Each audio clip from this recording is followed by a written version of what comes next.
탈북민들의 남한 정착과 경제적 자립을 돕는 카페 길동무를 소개합니다. 종교인 과세 시행을 놓고 정부와 종교계가 팽팽히 맞서고 있습니다. 정부는 지속적인 간담회를 통해 과세 정책을 보완하겠다고 밝혔습니다. 경제적 위기에 빠진 청년들을 위해 부채 탕감 운동을 펼치고 있는 단체들을 살펴봅니다. 지난해 전 세계에 반포된 성경이 전년에 비해 10만 부 감소했습니다. 무더운 여름철 시원한 공연장에서 즐길 수 있는 기독 공연들을 소개합니다. 안녕하십니까. 구티비 뉴스입니다. 북한을 탈출해 한국에 입국한 탈북민이 3만 명을 넘어섰습니다. 하지만 경제적인 어려움으로 탈북민들의 한국 생활은 녹록지 않은데요. 이런 가운데 탈북민들의 경제적 자립을 도와주는 카페가 있다고 합니다. 박은정 기자가 다녀왔습니다. 서울시 종로구에 위치한 카페 길동무. 언뜻 보기엔 일반 카페와 다르지 않지만 이곳은 탈북민이 직접 운영하는 카페입니다. 카페 길동무는 예장통합 소속 목회자들이 설립한 사단법인 길동무의 주력 사업입니다. 바리스타 교육으로 탈북민들의 자립심을 키워주고 카페를 열어 경제활동을 하도록 돕고 있습니다.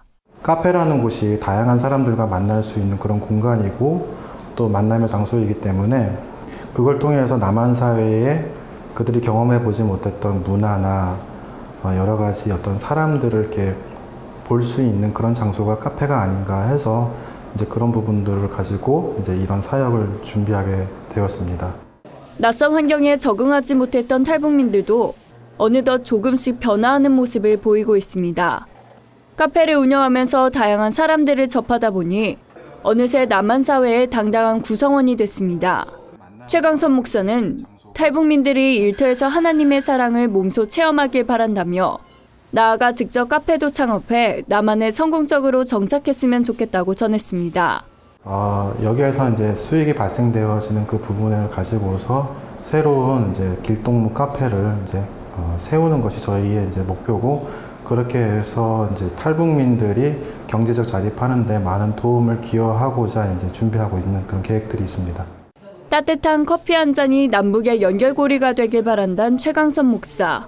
카페 길동무는 제1호 카페를 넘어 제2호, 제3호 카페 입점을 위해 오늘도 구슬땀을 흘리고 있습니다.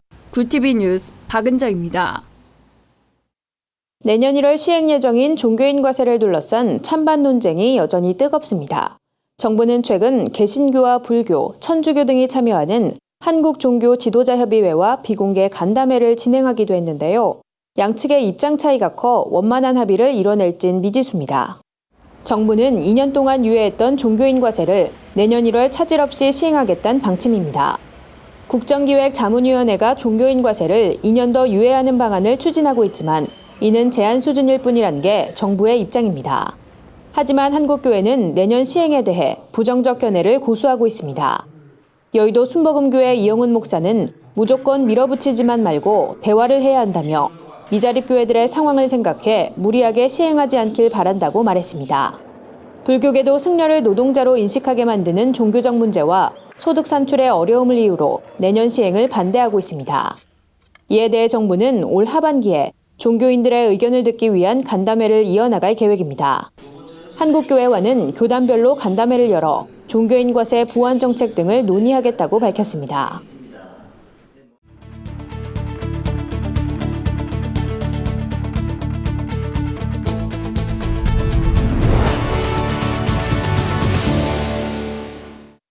구티비 수요기획 순서입니다.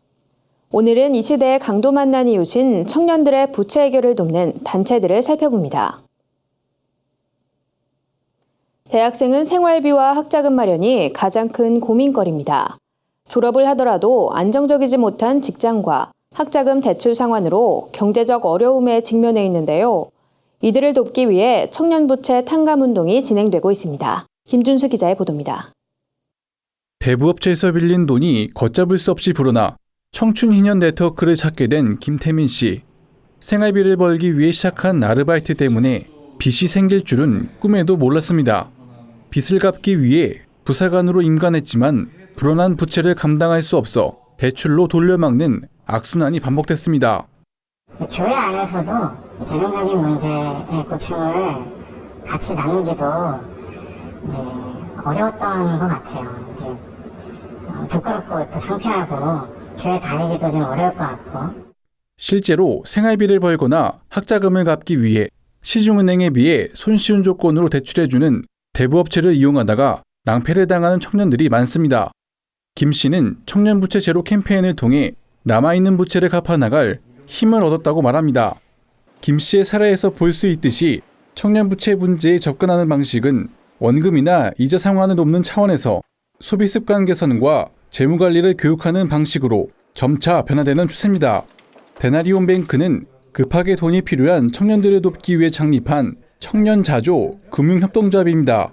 지난해 구의역 스크린도어 사고로 숨진 김 군의 안타까운 사연이 창립의 결정적인 계기가 됐습니다. 한 사람을 외면하지 않는 경제문화가 목표인 데나리온 뱅크는 조합원이나 기독교인이 아니더라도 대출 신청을 받을 계획입니다. 이곳에선 정해진 상환기간 없이 최대 50만 원까지 소액 대출이 가능합니다. 이 데나리온 뱅크가 전혀 어려운 게 아니라 마음만 있으면 불과 얼마만 있어도 공동체 내에서 충분히 실현할 수 있는 거거든요. 저희는 이제 불특정 다수의 청년들이 이제 돈을 모아서 이렇게 비상금을 만들어가는 구조이지만 교회 내에서도 충분히 할 수 있거든요. 좀만 이제 신경 써주시면 청년들한테 큰 도움이 되지 않을까라는 생각. 지금도 부채의 늪에 빠진 청년들은 공동체의 도움을 애타게 기다리고 있습니다. 단순한 지원을 넘어 스스로 일어설 수 있도록 지속적인 격려와 재무교육이 필요해 보입니다. 구TV 뉴스 김준수입니다. 지난해 전 세계에 반포된 성경이 전년 대비 약 10만 부 감소한 것으로 나타났습니다. 유럽과 중동, 미주 지역을 제외한 나머지 지역에서 반포 부수가 줄어들었습니다. 세계 성서공회 연합회에 따르면 2016년 한 해 동안 총 3,429만 부의 성경이 반포됐습니다. 이는 전년 대비 약 10만 부 감소한 수치입니다. 유럽과 중동, 미주 지역은 증가한 반면 아시아 태평양 지역은 64만 부, 아프리카 지역은 100만 부 가까이 감소했습니다. 아프리카는 전체 성서 보급 대비 반포 비중이 가장 높은 곳으로 공급된 전체 성서 자료 중 약 73%를 차지합니다. 하지만 아프리카 지역에서도 전체 성서 보급 수는 3년 연속 감소하고 있습니다. 세계 성서공회 연합회는 전 세계가 경제적, 정치적, 사회적 어려움을 겪고 있는 이때 그 어느 때보다 하나님의 말씀이 절실하다며 지구촌 이웃들이 모두 말씀을 접할 수 있도록 노력할 것이라고 전했습니다. 종일 후덥지근한 날씨에 선뜻 집 밖을 나서기가 쉽지 않은데요. 여름방학과 휴가를 맞아 온 가족이 시원한 공연장으로 나들이를 떠나는 건 어떨까요? 재미는 물론 작품성까지 갖춘 기독 공연들을 모아봤습니다. 시대를 뛰어넘은 베스트셀러 존 버년의 소설을 원작으로 한 연극 철로역정이 원작의 방대한 내용을 100분 분량의 드라마 형식으로 풀어낸 이번 연극에선 주인공 필그림의 고난과 절망을 통해 삶의 진리를 발견할 수 있습니다. 북촌아트홀에선 세계적인 작가 톨스토이의 고전 사람은 무엇으로 사는가를 각색한 뮤지컬 날개 잃은 천사도 공연 중입니다. 서정적인 음악과 익살스러운 대사로 원작을 접하지 못한 관객들도 쉽게 이해할 수 있습니다. 가족 뮤지컬 그의 나라를 찾아서도 여름방학을 맞아 지방 공연에 나섭니다. 개성 있는 캐릭터와 힙합으로 풀어낸 성경 구절을 통해 복음을 전합니다. 26일부터 29일까지 광주 문화예술회관에서 8월 9일부터 12일까지 대전 우송예술회관에서 진행됩니다. 100년이 넘는 시간 동안 소설과 영화를 통해 명작으로 인정받은 배너가 뮤지컬로 찾아옵니다. 배우 유준상, 가수 아이비, 뮤지컬 배우 카이 등 유명 연예인들이 출연하며 8월 25일 충무 아트센터에서 개봉합니다. 오늘의 해외 주요 뉴스를 한현희 기자가 전해드립니다. 구TV 월드와이드입니다. 전쟁과 내전에도 불구하고 중동 지역 많은 무슬림들이 기독교로 개종하고 있다는 소식 여러 번 전해드렸는데요. 무슬림이었다가 크리스천 목사로 새롭게 살아가고 있는 이라크 바그다드의 요셉 목사의 이야기가 미국의 한 크리스천 방송에 소개됐습니다. 요셉 목사는 몇 해 전 차량 폭발 사고를 당했지만 멀쩡하게 살아남으로써 하나님의 존재를 확실히 깨달았다고 밝혔는데요. 시리아와 이라크 같이 위험한 지역에서 개종하는 사람들을 위한 사역을 하고 있지만 두렵지 않다고 말했습니다. 요셉 목사는 우리는 새롭게 거듭났으며 그 변화는 교회의 새로운 문화를 가져왔다면서 3명의 아내를 두고 있는 남성이 회심하여 그것이 잘못된 이름을 깨닫고 상담한 일이 있었다고 소개하기도 했습니다. 민주화 운동으로 구금됐다 건강이 악화돼 치료받고 있는 류샤 후보에 대해 중국인들이 정부 검열을 피해가며 슬픔과 위로를 보내고 있습니다. 중국 소셜 미디어에서는 류샤 후보를 직접 언급하는 글이 대부분 삭제되고 있는데요. 일부 게시물은 암호를 이용해 검열을 피했다고 합니다. 2010년 노벨 평화상 시상식에 불참했을 때 주최 측이 빈 의자를 놓아둔 것에 착안해 빈 의자 사진을 올려두고 있습니다. 또한 그의 최후 법정 진술을 인용해 나는 적이 없으며 원한도 없다라고 말한 이 사람을 역사가 기억할 것이라고 전했습니다. 투자의 귀재로 불리는 워런 버핏이 우리 돈 약 3조 6,500억 원에 해당하는 거액을 기부했습니다. 버핏은 최근 5개의 자선단체에 자신이 소유한 투자회사 버크셔 해서웨이의 주식을 기부했는데요. 1주당 가격은 $170로 알려집니다.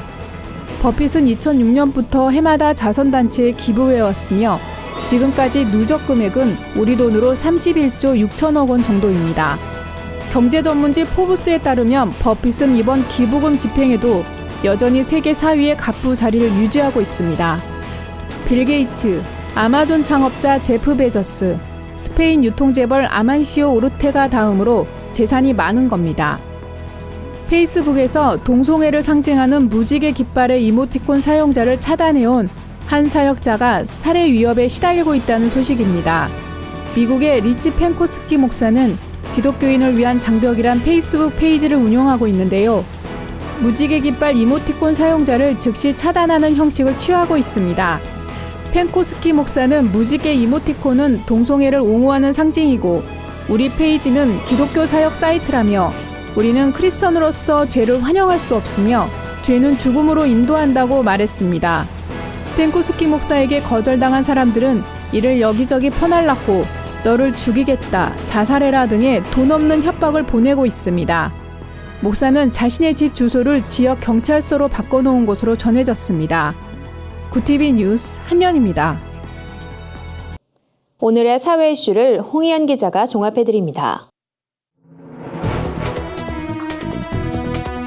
오늘의 이슈 포커스입니다. 국민의당 안철수 전 대표가 문준용 씨 취업특혜 의혹 조작 사건에 대한 입장을 밝혔습니다. 안 전 대표는 오늘 오후 열린 기자회견에서 이번 사건은 어떤 이유로도 용납될 수 없는 일이라며 제대로 된 검증 시스템을 갖추지 못한 것이 나의 한계이고 책임이라고 말했습니다. 이어 모든 짐은 내가 짊어지고 가겠다며 정치인으로서 살아온 지난 5년을 돌아보고 원점에서 자숙과 성찰의 시간을 갖겠다고 전했습니다. 끝으로 안 전 대표는 조작 사건 이후 최저치로 떨어진 국민의당 지지율에 대해 힘겹게 만든 다당 체제가 유지될 수 있도록 다시 한번 기회를 달라고 호소했습니다. 국민으로부터 직접 정책을 제안받겠다는 취지로 개소한 광화문 1번가 운영이 종료됩니다. 청와대는 광화문 1번가를 통해 청년과 여성의 일자리 개선, 사회적 약자 복지 개선, 비정규직 문제 해결 등 모두 15만 건의 정책 의견이 있었다고 전했습니다.